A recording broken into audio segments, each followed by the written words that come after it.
Hello, hi everybody. Total a warm জীবনের প্রথম এত সুন্দর সিনেমার ফার্স্ট লুক দেখেছি। সত্যি সাকিব খান সুপার হিরো নায়ক। সাকিব খানের বরবাদ সিনেমার ফার্স্ট লুক দেখে লাইভে এসে একই বললেন ভারতের নায়ক রবি তেজা। দর্শক, সাকিব খানের বরবাদ সিনেমার ফার্স্ট লুকে দেখা গেল তার সারা মুখে রক্ত ছড়িয়ে ছিটিয়ে আছে।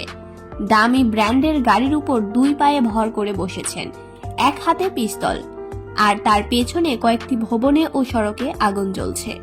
কালো ধোঁয়া ছড়িয়ে পড়েছে চারিদিকে, উপরে উড়ছে একটি হেলিকপ্টার। সাকিব খান আরেক হাতের আঙুল ঠোঁটের সামনে এনে ইশারায় চুপ থাকতে বলছেন কাউকে। সেই সময় একটি কণ্ঠ বলে ওঠে, মোশন পোস্টারে এভাবেই ধরা পড়লেন সাকিব খান। এবং সাকিবের বরবাদ সিনেমার এমন লুক দেখে মুগ্ধ হয়েছেন দর্শকরাও।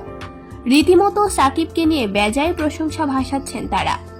এদিকে সাকিব খানের বরবাদ সিনেমার ফার্স্ট লুক দেখে লাইভে এসে ভারতের নায়ক রবি তেজা বললেন, সাকিব খানকে আগে থেকেই চিনতাম আর তার অভিনয় আমার কাছে ভালো লাগে, তবে ইদানিং বরবাদ সিনেমার ফার্স্ট লুক দেখে আমি মুগ্ধ হয়েছি।